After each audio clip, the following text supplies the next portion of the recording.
Pasti kalian sering berpikir untuk mencacah tanaman kalian agar menjadi lebih banyak, tetapi takut gagal dan takut tanamannya mati. Ikuti caranya dan simak videonya sampai habis ya. Halo sahabat pencinta tanaman hias, kembali lagi bersama saya Gede. Nah, hari ini saya ditemani oleh saudara saya, Kadek. Halo. Nah, buat teman-teman yang belum subscribe channel saya, bisa klik dulu tombol lonceng di bawah agar teman-teman tidak ketinggalan video terbaru dari saya. Nah, hari ini kita akan membahas tentang Philodendron gloriosum. Nah, jadi saya hari ini akan melakukan perbanyakan atau mencacah Philodendron gloriosum karena kebetulan dia sudah memenuhi pot, teman-teman. Jadi saya akan membaginya menjadi beberapa bagian. Untuk teman-teman yang penasaran, mari ikuti videonya sampai habis. Nah, ada sedikit informasi untuk teman-teman tentang Philodendron gloriosum, yaitu Philodendron ini dia tumbuhnya tidak memanjat ke turus, teman-teman. Jadi gaya hidup dari Philodendron gloriosum ini adalah merangkak atau merayap di atas permukaan media, teman-teman. Jadi waktu repotting yang tepat untuk tanaman ini pada saat dia sudah mencapai ujung dari pot seperti ini, teman-teman. Nah, seperti ini, teman-teman. Jadi tanaman ini dia sudah mentok di sini. Sekarang kita bisa melakukan repotting atau kita bisa langsung memperbanyaknya, teman-teman. Nah, di video ini saya tidak akan melakukan repotting, tetapi saya akan melakukan pencacahan. Saya akan membaginya menjadi beberapa bagian. Nah, untuk daunnya, jadi ini masih lumayan besar, teman-teman, untuk daun Philodendron gloriosum, tapi dia masih bisa tumbuh lebih besar lagi, teman-teman.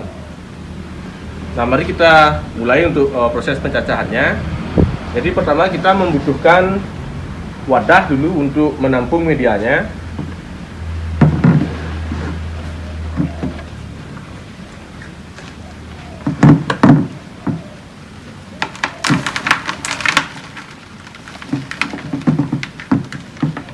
Jadi ini kalau dilakukan sendiri agak susah, teman-teman, karena berat dan daunnya banyak.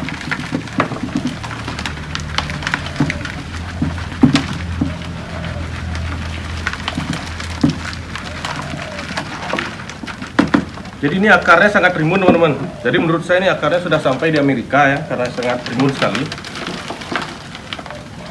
Kita keluarkan dulu beberapa media yang menempel pada akarnya. Ini adalah bongol dan perakarannya. Perakarannya bagus ya. Jadi ya mungkin ada yang busuk tapi hanya sedikit, teman-teman. Nanti kita akan memeriksanya. Baik, teman-teman. Untuk melakukan pencacahan Philodendron gloriosum ini, pertama kita membutuhkan pisau, teman-teman. Jadi teman-teman harus menyiapkan pisau yang tajam dan steril agar nanti setelah kita melakukan pemotongan, jika ada bakteri di pisau kita, takutnya nanti bongol yang kita potong itu akan menjadi busuk, teman-teman. Jadi usahakan kalian harus menggunakan pisau yang steril. Jika teman-teman tidak memiliki pisau baru, teman-teman bisa merendam pisaunya terlebih dahulu menggunakan alkohol. Kemudian kita membutuhkan dehaktin atau antrakol untuk melapisi bekas lukanya agar tidak dihinggapi oleh jamur, teman-teman. Kemudian kita membutuhkan sendok dan tatakan untuk membuat pasta dari dehaktin tersebut. Nah, jadi ini, teman-teman, tanamannya. Ini perakarnya lumayan ya. Saya sudah mengecek, jadi tidak ada yang mengalami kebusukan. Jadi sekarang kita akan melakukan pemotongannya di setiap ruas. Untuk melakukan pencacahan dari Philodendron gloriosum ini, kita akan memotong setiap bagian ruas, teman-teman. Jadi ini dia, ini adalah pucuk. Nah, di pucuk ini sudah memiliki beberapa akar, teman-teman. Nah, ini akarnya. Dan ini masih sangat berani untuk dipotong. Nah, ini potongan pertama kita untuk pucuk.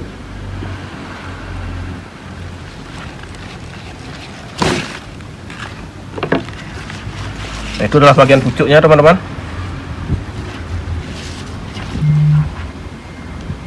Kemudian potongan kedua.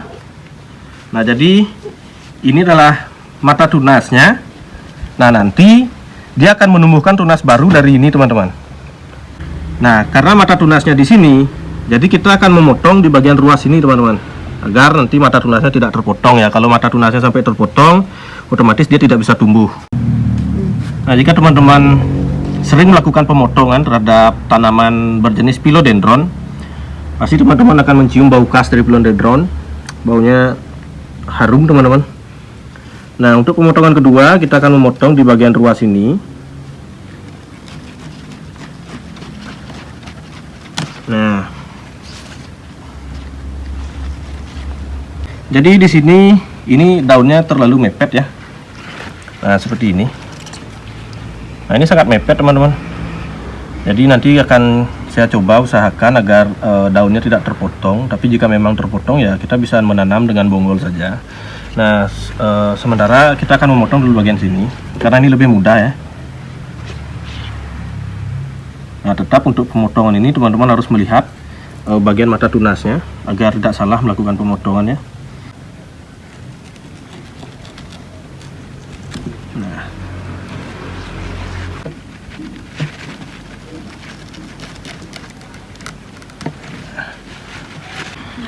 Ini lepas saja ya teman-teman ya, karena ini yang terlihat satu tunas saja.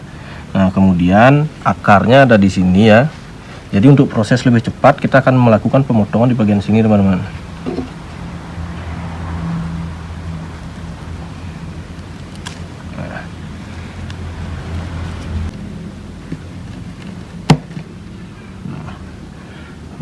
Nah, ini tadi yang daunnya mepet, teman-teman. Jadi ada satu mata tunas, kemudian ini lagi satu di belakangnya. Nah, ini lagi satu. Jadi ada dua mata tunas, akarnya banyak. Nah, kita akan mencoba melakukan splitnya, teman-teman. Nah, ini dia kelihatan sekali. Nah, sekarang kita akan potong dulu bagian sini. Nah, ketemu, teman-teman. Nah, ini mata tunasnya masih ada, akar sudah ada. Nah, ini juga mata tunasnya ada di sini, teman-teman, dan akar masih dapat. Setelah pemotongannya selesai, sudah kita cacah per ruas ya. Jadi sekarang kita akan membersihkan bekas potongannya dari beberapa media yang menempel, karena itu bisa menyebabkan nanti kebusukan. Nah, untuk melakukan pembersihan ini, pertama kita membutuhkan baskom yang sudah diisi air. Nah, ini adalah baskom yang sudah saya isi air. Nah, ini airnya air sumur, teman-teman ya. Jangan menggunakan air pump karena air pump itu biasanya banyak mengandung kapurit. Nah, jadi ini berfungsi agar memperkecil kemungkinan nanti bonggolnya membusuk, teman-teman. Karena jika tidak kita cuci, otomatis bonggolnya akan kotor. Dan di media ini pasti banyak ada bakteri yang bisa masuk tanpa sengaja atau memang disengaja masuk ke dalam bonggol. Nah, setelah semua bekas potongan bonggol ini kita cuci bersih, kita akan menuju ke tahap berikutnya. Nah, teman-teman, semua sudah kita cuci bersih. Sekarang kita akan membuat pasta dari dehatin atau antrakol untuk menutupi bekas lukanya agar tidak dihinggapi oleh jamur. Nah, ini adalah dehatin yang akan kita gunakan untuk melapisi lukanya. Jika teman-teman tidak memiliki dehatin, teman-teman bisa menggunakan antrakol atau road up. Jika teman-teman tidak memiliki bahan-bahan tersebut, teman-teman bisa menggunakan betadine, karena betadine juga berfungsi untuk menutup luka. Kemudian setelah bubuk dari dehatin kita tuangkan di wadah, kita tambahkan air sedikit saja untuk membentuk pasta. Nah, kemudian kita aduk, teman-teman, sampai membentuk pasta. Nah, ini adalah pucuknya, teman-teman. Ini adalah bekas luka. Jadi pucuk ini dia akan tetap nanti meneruskan daunnya besar seperti ini, teman-teman. Nah, ini sudah memiliki 1, 2, 3, 4 akar. Untuk lukanya ini akan kita polisi menggunakan dehatin ini agar nanti dia tidak membusuk. Kita oleskan sampai rata. Kemudian kita diamkan, kita angin-anginkan sampai dia kering sendiri.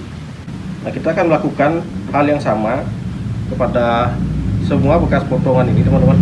Nah, jika ini adalah potongan dari sisi tengah, jadi ini terpotong, kemudian di bagian belakang juga terpotong. Nah, dua-duanya harus kita olesi dengan cairan dehatin ini, teman-teman. Jadi mungkin ini nanti keringnya agak lama, Dikarenakan tanaman dari philodendron ini dia mengeluarkan getah teman-teman, dan aroma dari philodendron itu sendiri. Jadi mungkin agak lama untuk kering karena dia tetap mengeluarkan getah. Nah, jika teman-teman melakukan pencacahan terhadap tanaman philodendron gloriosum tetapi dalam kondisi tidak memiliki akar, jangan panik dan jangan takut teman-teman, karena tanaman ini bisa ditanam melalui bonggol dan dia sangat mudah untuk tumbuh. Tanaman ini juga dia menyukai jika ditempatkan pada tempat yang tidak terlalu terik sinar matahari teman-teman. Karena jika kita tempatkan di tempat yang terlalu panas, maka dia bisa mengalami kegosongan pada daun teman-teman. Nah, setelah kita olesi menggunakan dehatin, sekarang kita akan menunggu beberapa menit agar bekas dari olesan ini mengering dengan sendirinya teman-teman.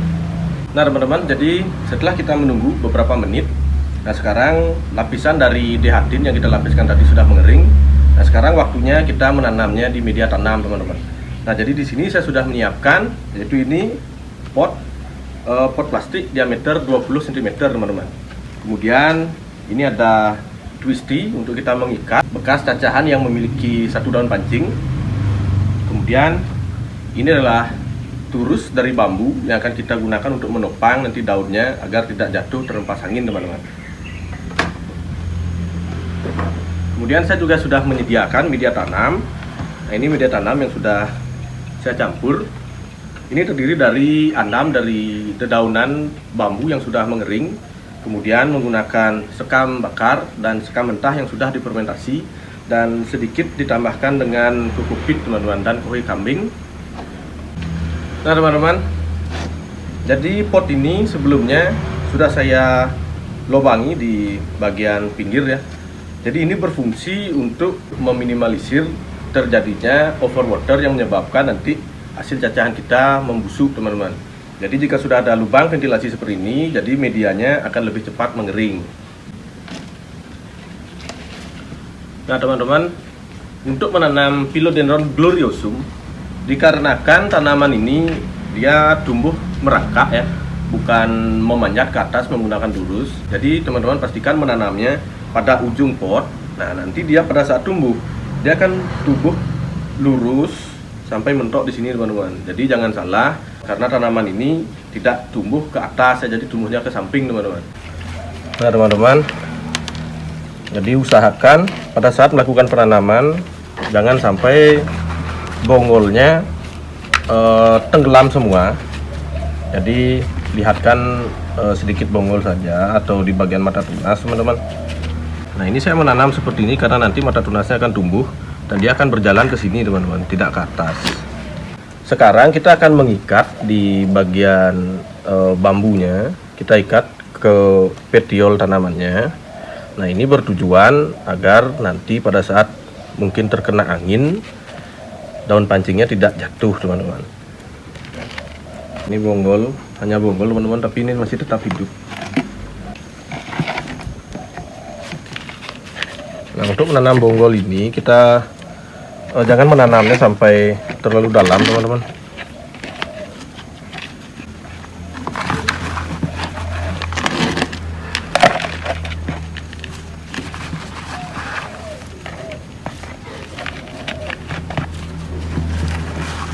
Nah cukup kita tanam seperti ini, nanti dia akan tumbuh teman-teman. Jadi kita bisa lebih mudah untuk memantau bagaimana perkembangannya. Nah ini teman-teman, jika akarnya panjang, jadi kita bisa melilitkannya ya di dalam media.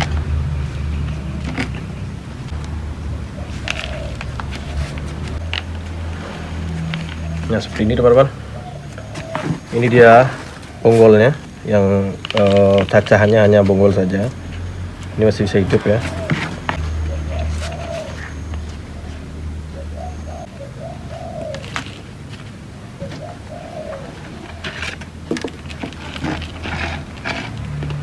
Nah untuk mengikat, teman-teman harus mengikat dulu di tiangnya, kemudian baru mengikat bagian petiol.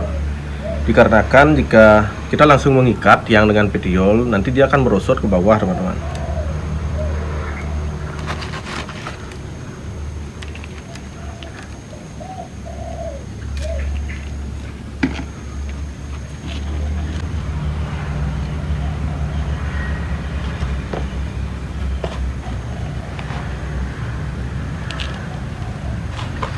Nah, setelah semuanya tertanam di media tanam, teman-teman cukup menyimpannya pada tempat yang cukup terkena sinar matahari, tetapi bukan sinar matahari langsung.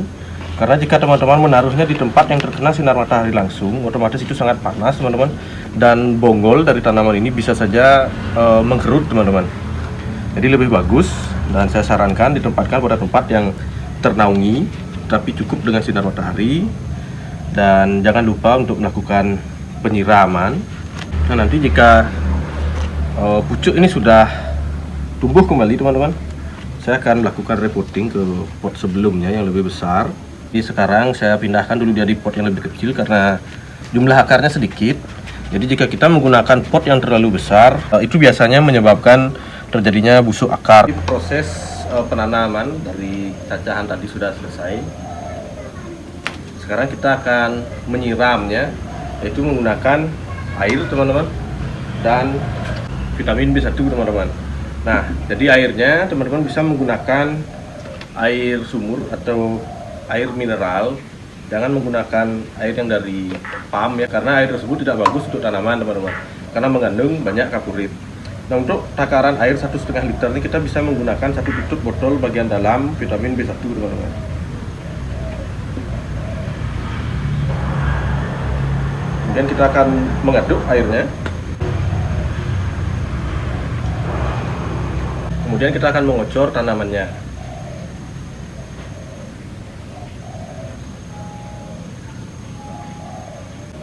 Nah, jangan melakukan penyiraman terlalu banyak teman-teman, takutnya nanti dia akan menjadi busuk. Jadi kita siram secukupnya saja, dan pastikan besok dia mendapatkan cahaya yang cukup. Jadi vitamin B1 ini dia berperan agar cacahan ini cepat pulih kembali dari stresnya dan merangsang pertumbuhan akar dan tunasnya teman-teman. Nah, setelah semua tersiram teman-teman, jadi saya ingatkan sekali lagi, kita harus menempatkannya pada tempat yang terkena cukup sinar matahari. Oke teman-teman, jadi pencacahan Philodendron gloriosum hari ini sudah selesai. Semoga video saya bermanfaat untuk teman-teman semua, dan sampai jumpa lagi di video berikutnya. Dadah.